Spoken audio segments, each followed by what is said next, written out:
Nero's mother watched as her son's hands trembled while signing his first death warrant. The 16-year-old emperor of Rome, product of 3 generations of incest, murder, and calculated breeding, had inherited more than just an empire. He'd inherited the poisoned blood of the Julio-Claudians, a dynasty so twisted by inbreeding that madness ran through their veins like a family heirloom. You know Rome conquered the world. What you don't know is that its most powerful dynasty conquered itself through a deliberate program of incestuous marriages that would make ancient Egyptian pharaohs look positively modern. The Julio-Claudian emperors didn't just marry their cousins, they married their nieces, their sisters-in-law, their uncles. They murdered their own children, poisoned their spouses, and created a genetic nightmare that would explode in Nero's reign of terror. This wasn't some accident of history. The Roman elite believed that mixing bloodlines outside their circle would dilute their divine heritage. They thought keeping it in the family would preserve their superiority. Instead, they bred paranoia into their DNA and insanity into their legacy. The palace halls where Augustus once walked became killing floors. The same bedrooms where strategic marriages were consummated became crime scenes. Every emperor from Tiberius to Nero carried the weight of this incestuous heritage, and each one cracked under it in increasingly spectacular ways. By the time Nero took power, the imperial family tree looked less like a tree and more like a tangled vine strangling itself to death. Historical records describe emperors who trusted no one, who saw assassins in every shadow, who killed on mere suspicion. Modern geneticists studying royal inbreeding can trace direct links between these marriage practices and the mental deterioration that followed. The Romans thought they were preserving purity. They were actually breeding their own destruction. Nero became the ultimate product of this system, a man who would murder his own mother, kick his pregnant wife to death, and castrate a boy to marry him because he resembled his dead spouse. His wasn't just personal madness. It was institutional insanity, carefully cultivated over 4 generations of calculated incest. Palace servants whispered about the curse of the Claudians. Citizens in the forum spoke in hushed tones about divine punishment.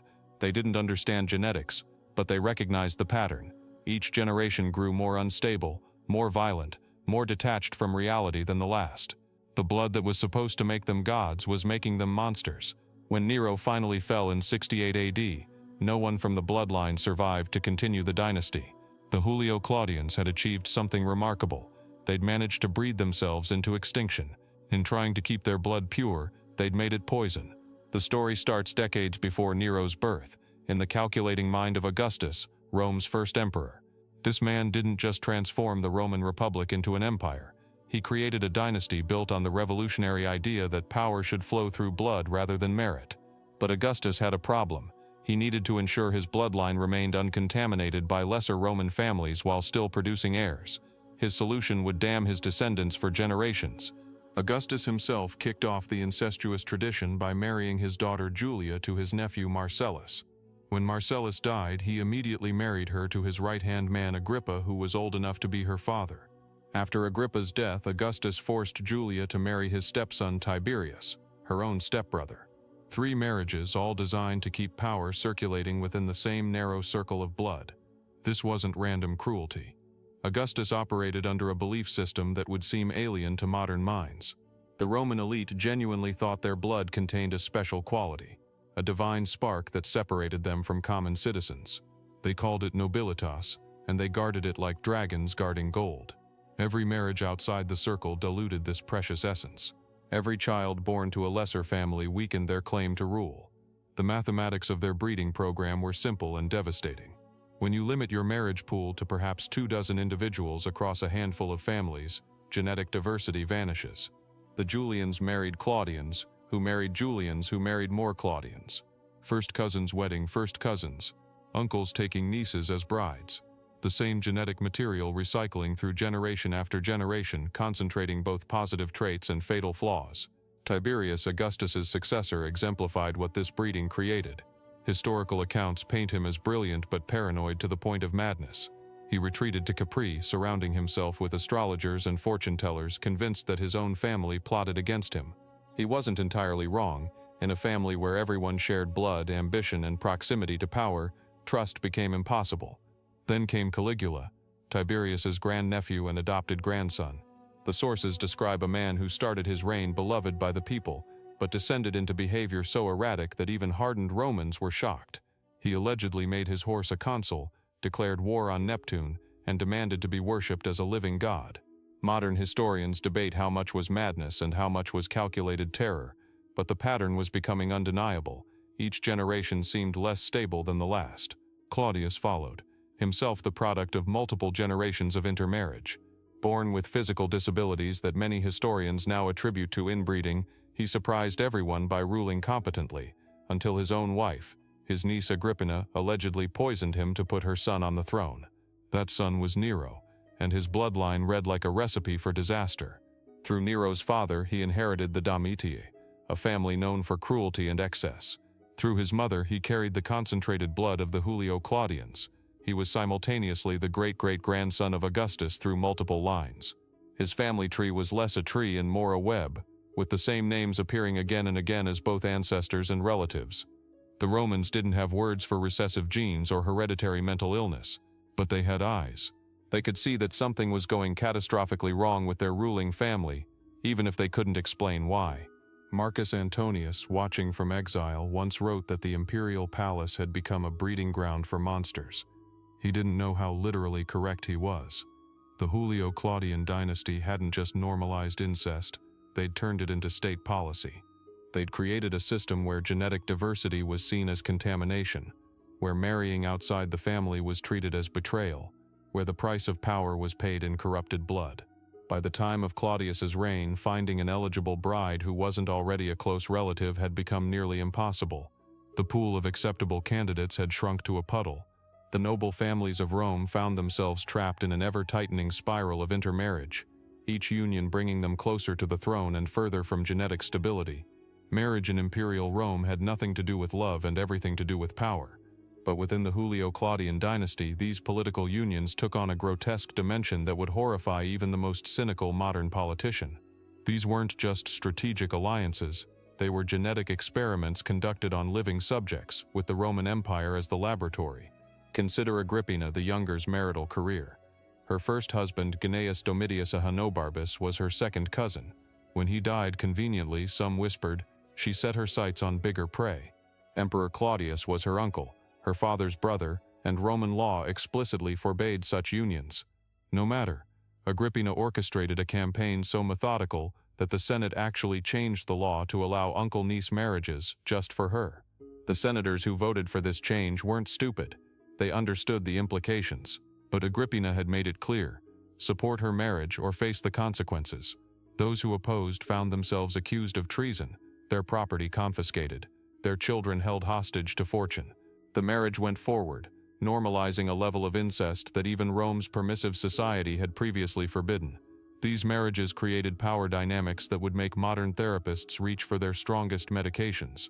When your wife is also your niece, your stepson is your grandnephew, and your mother-in-law is your sister, family dinners become potential bloodbaths. Every relative was simultaneously an ally and a threat. Every birth created new claims to power. Every death opened new opportunities for advancement. The children born from these unions entered a world where their nursemaids might be their father's former lovers, where their tutors reported directly to grandmothers plotting against mothers, where learning to detect poison in your wine was as essential as learning to read. Young Britannicus, Claudius's son, learned this lesson too late. Dead at 14, allegedly poisoned at Nero's command during a family dinner. Women in these arrangements faced particularly brutal calculations. Marry within the family, and you gained proximity to ultimate power. But that same proximity made you a target. Produce sons and they might murder you. Nero wasn't born to be emperor. He was manufactured for it through a web of incest and murder so twisted that ancient Romans themselves were disgusted. His mother, Agrippina the Younger, orchestrated perhaps the most ruthless power grab in Roman history, and she used her own son as the weapon. Here's what your history books gloss over. Agrippina was already soaked in imperial blood before Nero took his first breath. She was Emperor Caligula's sister, meaning she'd watched her brother descend into madness while sharing his bloodline. Her great-great-grandfather Augustus had founded the empire through civil war, and that violence was encoded in their DNA like a family curse. When Nero was born in 37 AD, his father took one look at the infant and declared that nothing good could come from his union with Agrippina. The man was a prophet. Gnaeus Domitius Ahenobarbus was notorious for his cruelty. He once deliberately ran over a child with his chariot for fun. Combined with Agrippina's ruthless ambition, They created something monstrous. But Agrippina had bigger plans than raising a normal child. After her husband conveniently died when Nero was just 3, she began hunting for a new spouse who could elevate her son to ultimate power. She didn't just want any husband, she wanted an emperor, and she knew exactly which one. Emperor Claudius was her uncle. Let that sink in. She seduced and married her own uncle, a man who'd already had 3 wives, including one he'd executed. But Agrippina wasn't concerned with taboos or the fact that Romans considered uncle-niece marriages an abomination. She had her eyes on the throne. The truly sick part, Claudius already had a son, Britannicus, who was the rightful heir. Agrippina systematically destroyed the boy's position, whispering poison in Claudius's ear about his own child while pushing Nero forward. She arranged for Nero to marry Claudius's daughter Octavia. Yes, Nero married his stepsister. The family tree was becoming a family wreath. Every moment of Nero's childhood was calculated manipulation. Agrippina hired the philosopher Seneca as his tutor, not for education but for political grooming. She surrounded him with people who owed their positions to her, creating an echo chamber that told Nero he was destined for greatness while simultaneously making him completely dependent on his mother. The pressure was crushing a child who was already carrying the genetic burden of generations of inbreeding. His great-grandmother had been Augustus's daughter Julia, who married her stepbrother. His ancestry was a maze of repeated bloodlines folding in on themselves, each generation passing down not just power but instability. When Britannicus started approaching adulthood, Agrippina knew her window was closing. In 54 AD, at a family dinner, Claudius suddenly became violently ill after eating his favorite dish, mushrooms prepared specially by Agrippina's trusted servant. The emperor died in agony, clearing the path for her 17-year-old son. Within hours, Nero was proclaimed emperor. His complex lineage had delivered him the most powerful position in the known world, but it had also planted the seeds of madness that would consume him.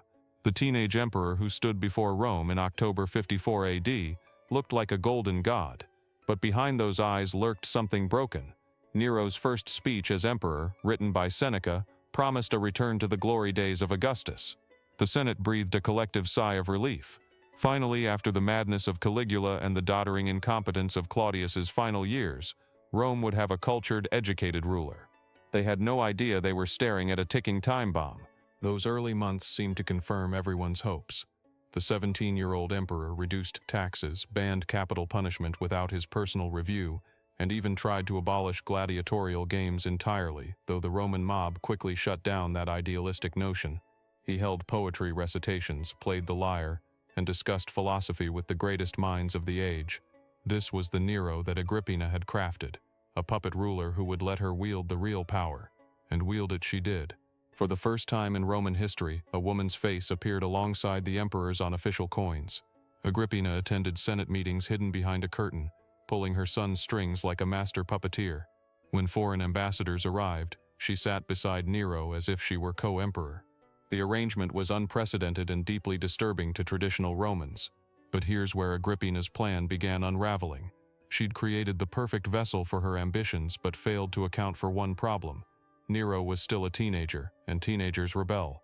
The cracks showed when Nero fell in love with a freed woman named Acte. Agrippina went ballistic. She'd married him to Octavia specifically to strengthen his claim to power, and here he was, ready to throw it all away for an ex-slave. When she confronted him, something shifted in their relationship. For the first time, Nero pushed back.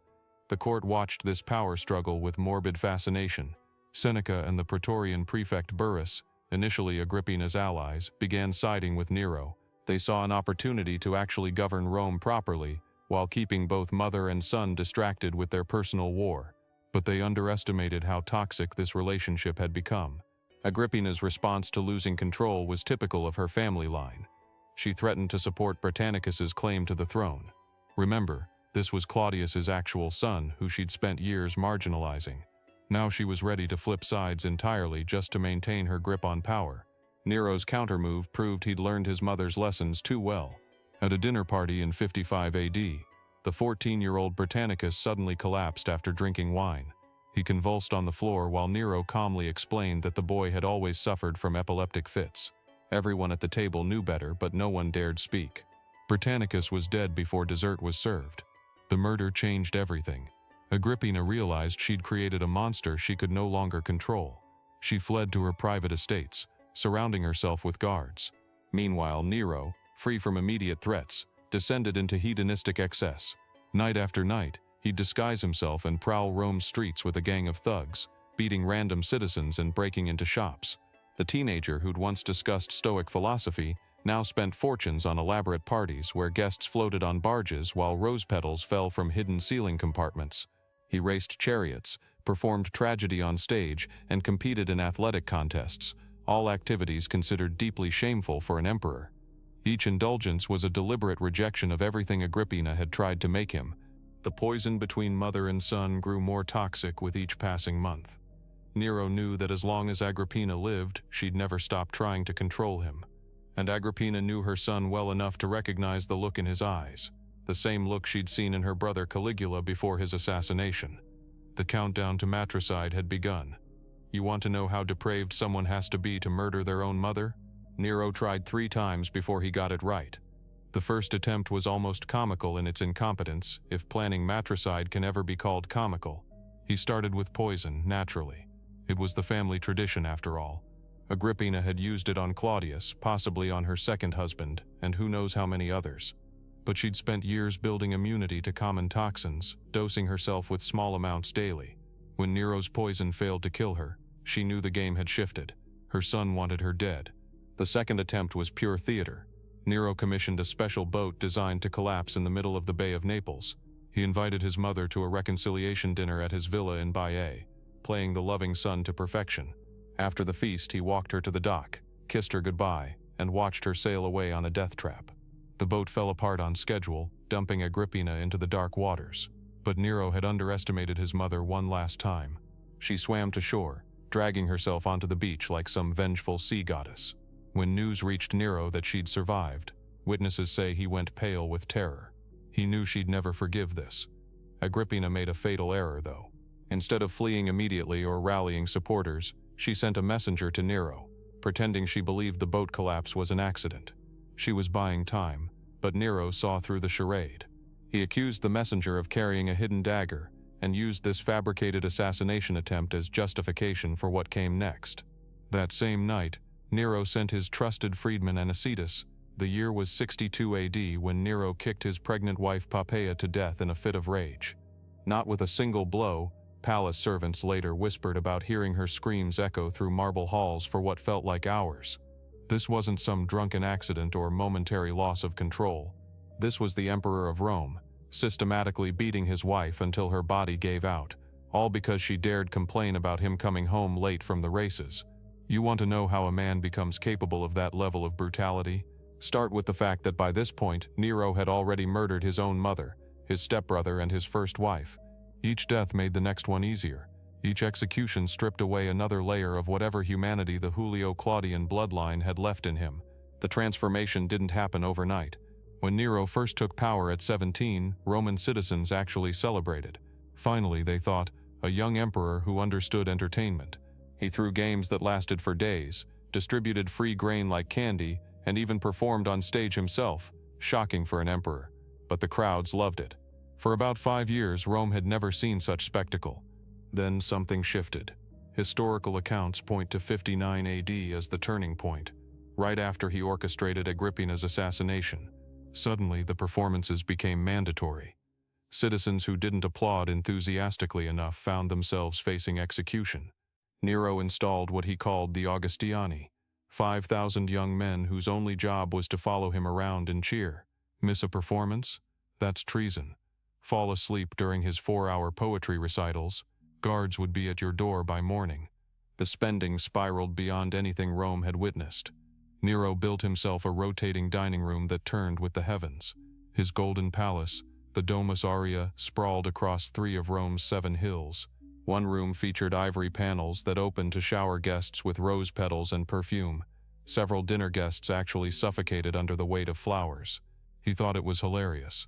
But the real horror lay in his paranoia. Nero saw conspirators everywhere, probably because actual conspirators were everywhere by that point. The Senate despised him. The military barely tolerated him. Even his closest advisors started mysteriously dying. Seneca, his former tutor, received orders to commit suicide. The General Corbulo, Rome's greatest military commander, got the same message. Nero's logic was simple: kill them before they kill you. The executions became public entertainment. Christians were sewn into animal skins and torn apart by dogs. Others were crucified and set on fire to illuminate Nero's garden parties. He'd ride through the carnage on his chariot, dressed as a charioteer, soaking in the screams like applause. Palace records describe him composing songs while watching prisoners burn, testing whether their dying shrieks harmonized with his lyre. Here's what the histories don't emphasize enough.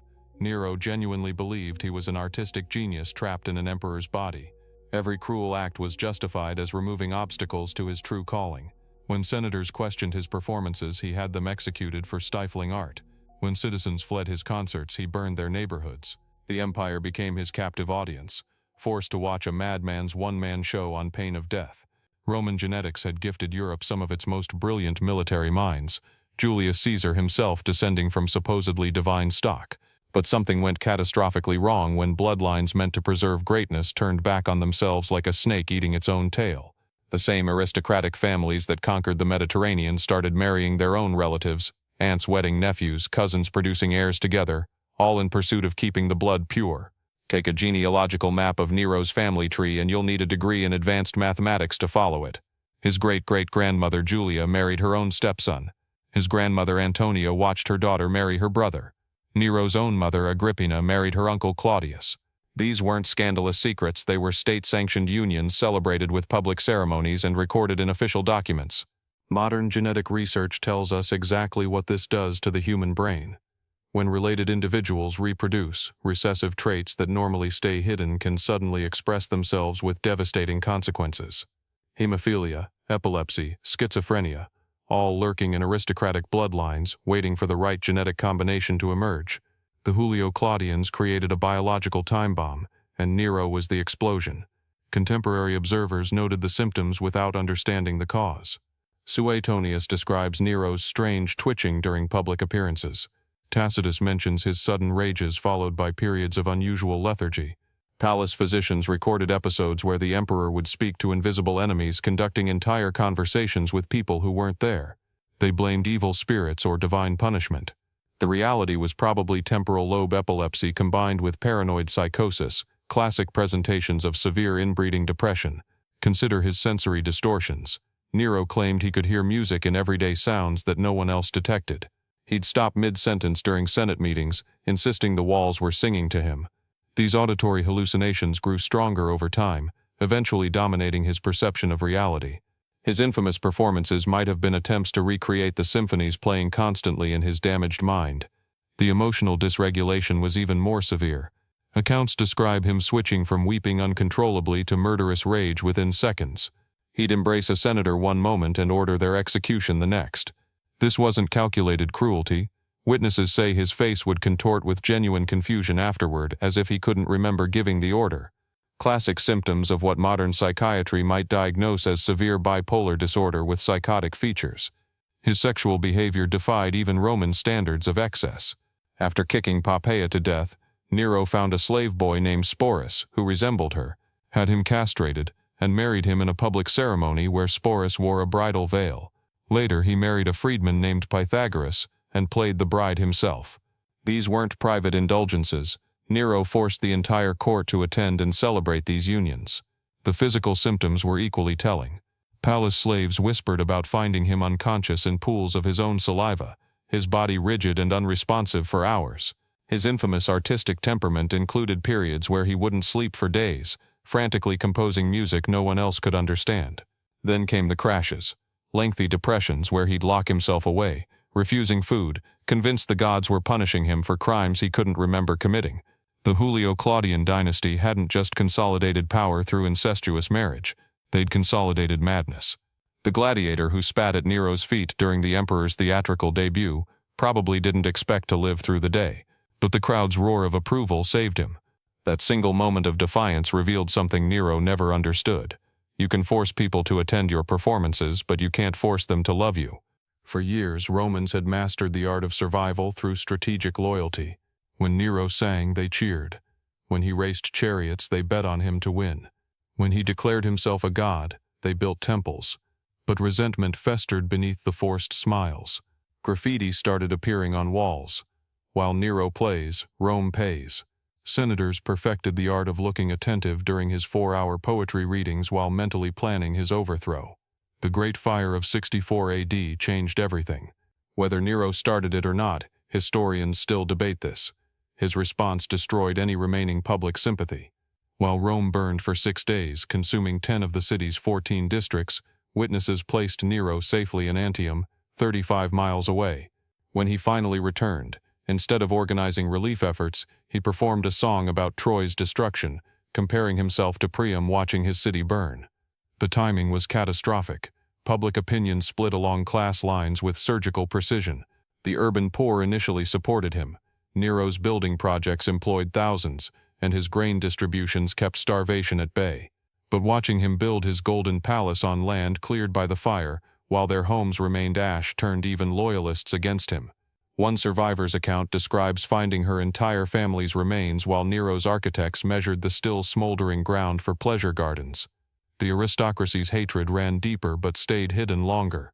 These were families who traced their lineage back centuries, forced to applaud while a mad emperor sang off-key. They endured the humiliation of mandatory attendance at his races, where Nero always won despite repeatedly falling out of his chariot. Senator Thrasea finally stopped attending. He was dead within a month. The message was clear: fake enthusiasm or face execution. Military loyalty evaporated when Nero started executing successful generals.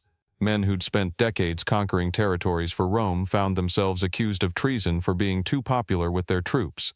The Praetorian Guard, supposedly Nero's protectors, began taking bribes to look the other way during conspiracy.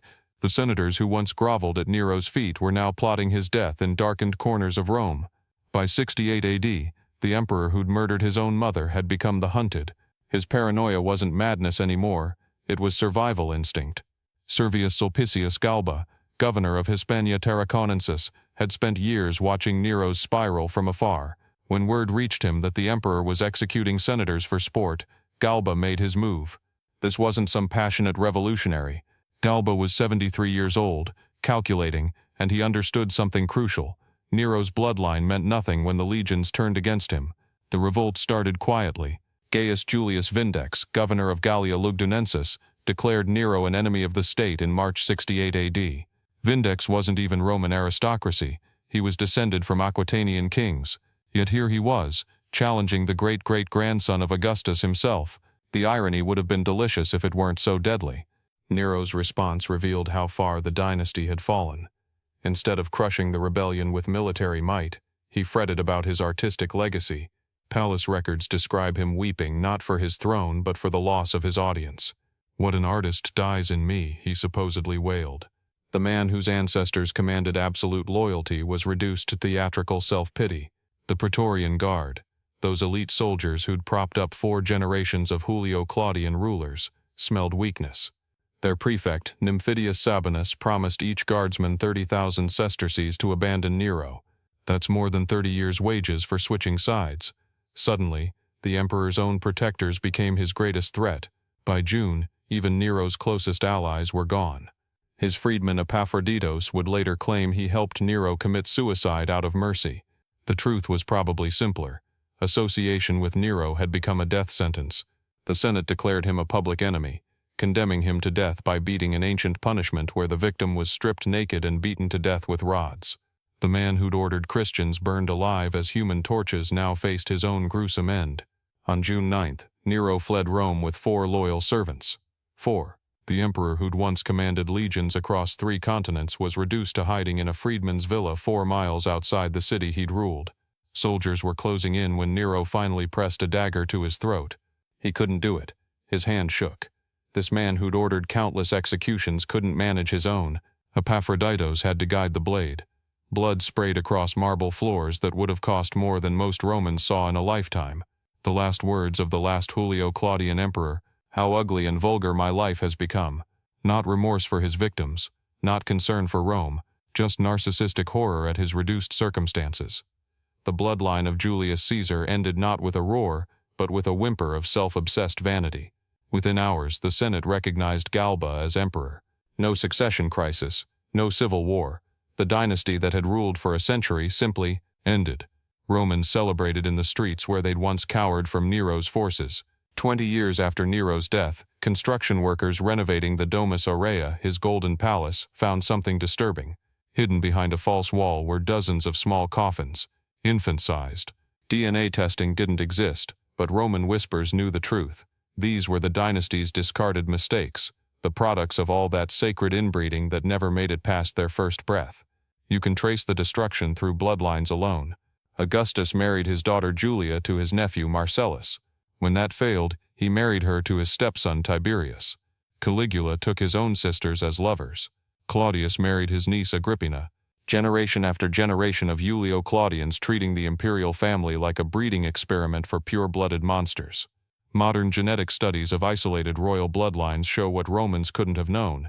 Each generation of inbreeding increases the chance of mental illness by 17%. By Nero's time, the Julio-Claudian tree wasn't a tree at all, it was a tangled vine strangling itself. The madness wasn't supernatural punishment. It was mathematical inevitability. Consider what this dynasty normalized. Mothers poisoning sons for power. Brothers executing brothers for paranoia.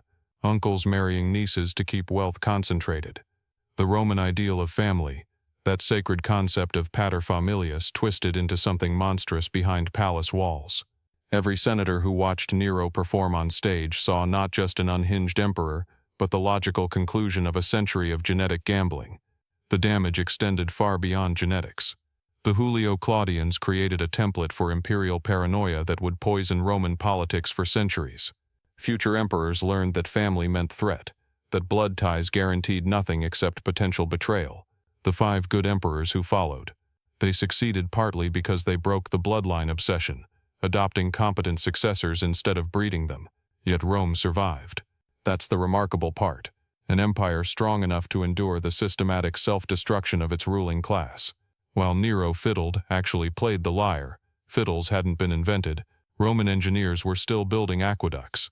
While Caligula declared war on Neptune, Roman merchants were establishing trade routes to India. The machinery of empire ground on despite the deranged mechanics at its heart. History sanitizes these monsters into colorful characters. Netflix series portray them as complicated anti-heroes. University courses discuss their political challenges with academic detachment. We've transformed genuine horror into entertainment, packaging systematic abuse and genetic catastrophe as fascinating historical drama. Walk through Rome today and you'll find no monuments to Nero. No statues of Caligula. The Julio-Claudians who believed their blood made them divine left behind only ruins and warnings. Their true legacy isn't in marble or gold. It's in the lesson written in their corrupted genes and murdered relatives. Power concentrated in bloodlines doesn't preserve greatness. It breeds monsters. The dynasty that began with Augustus proclaiming peace throughout the empire ended with Nero's blood pooling on a freedman's floor. In between lay 4 generations of proof that when you wall power inside a single family, when you mistake shared DNA for divine right, when you choose blood purity over competence, you don't create gods. You create exactly what Rome got: brilliant madmen who burned their civilization from the inside out, one incestuous marriage at